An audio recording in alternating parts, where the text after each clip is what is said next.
In the latest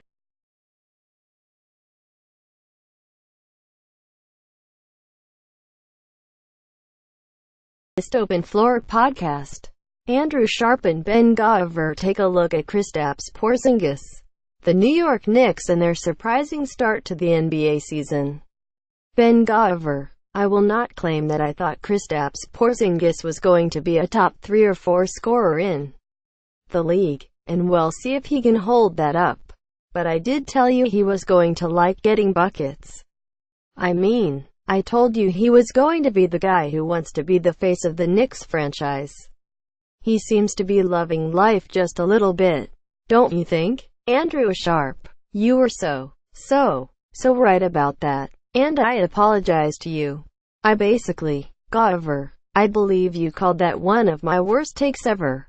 I don't know where that came from. I was so stunned when you said that.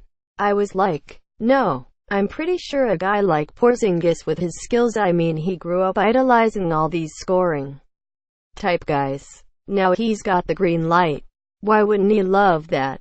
Sharp: well, I just envisioned him getting like 25 points per game, going like 7 for 20 from the field, and the Knicks losing by double digits every night.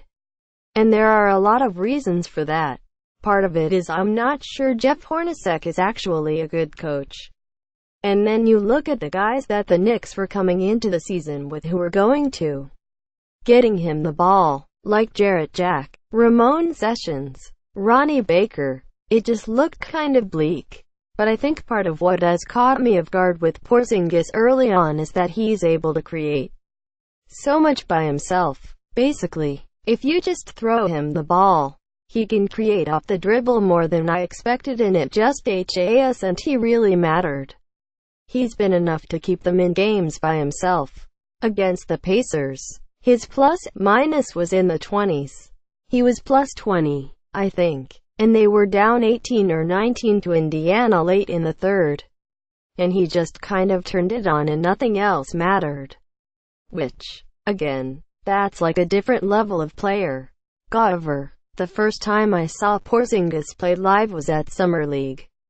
And my very first takeaway was that he moved like a basketball player and not somebody who was forced to play basketball. That's always a key distinction, especially when you're talking about bigs. Especially when you're talking about European bigs. He moves like a basketball player. It's as simple as you can say it. And no, he's working on his handle. Now he's got the craft with the footwork. Now he's really sizing up people and going one-on-one. And his length is an asset in so many different ways.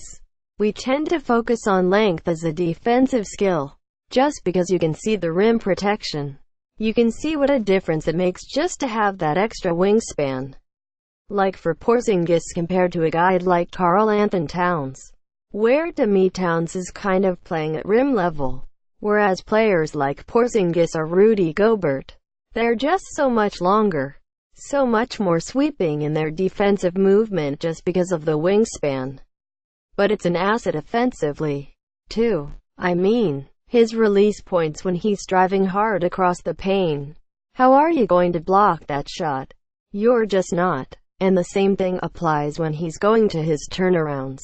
Or same thing when he's going to up and unders. He's just able to get the ball to places defensive guys in one-on-one situations are not expecting the ball to be able to get to. He looks very comfortable. He's coming into his own. His confidence is through the roof. I love it. To me, it's a better version of what we saw early last year when he was starting to show some of those all-star glimpses. And I just really hope he can sustain it. Some of the shoe could drop. That could still happen. There could still be some of those double-digit losses where it's harder. His efficiency takes a hit and he's not having as much fun as he is right now. But if you're a Knicks fan or you're Porzingis or the people close to him, you've got to be elated with how the start has gone because, given all the turnover this summer, it could have gotten really ugly coming out of the gate with all those new and inexperienced pieces. The other thing I do say about Porzingis is that it's all happening here Because I don't know if you saw Hi Brother giving the interview over in Latvia where he was essentially saying, look, we want the Knicks to pull this together.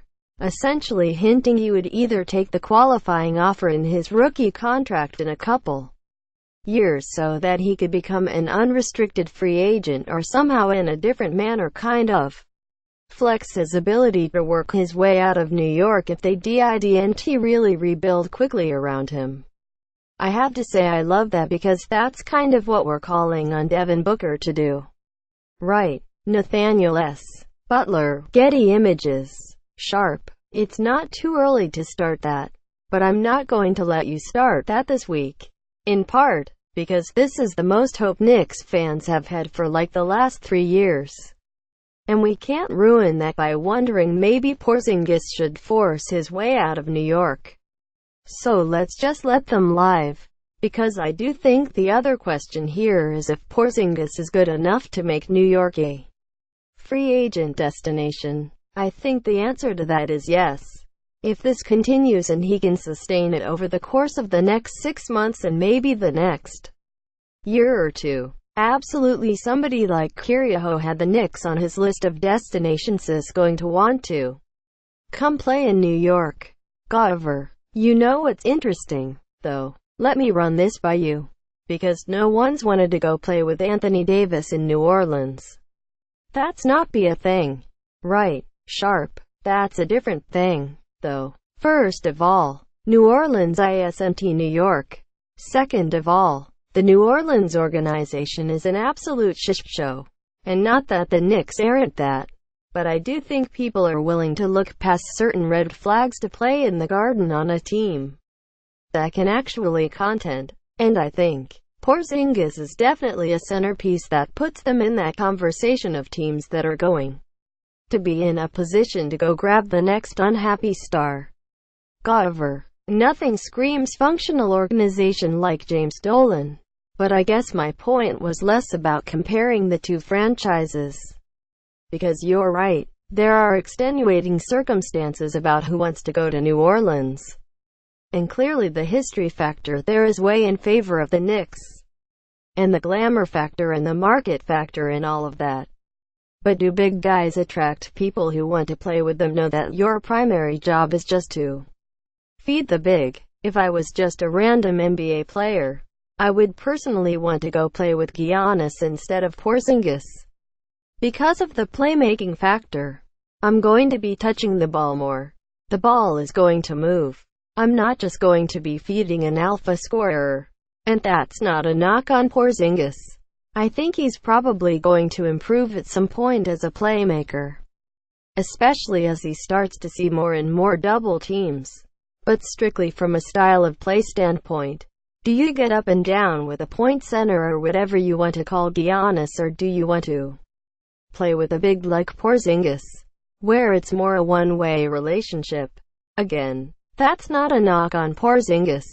I think that's just a fact of NBA basketball. Sharp. That is a very fair point. Although, again, I think that the prospect of playing in New York would mitigate that to some degree. Like, would you want to go play with Giannis in a slightly better basketball situation or play in New York with Porzingis? However, well, I care about titles despite New York's amazing vegetarian food options. I want to play for titles. I think Giannis has a slightly better chance at getting titles at this point than Porzingis. But man, that gap closed quick. Sharp. And this is the problem with the Knicks. It's like they do anything well and suddenly idiots like me start talking about the mystique of MSG and the New York market and how they're going to draw superstars. So we should probably just chill out here.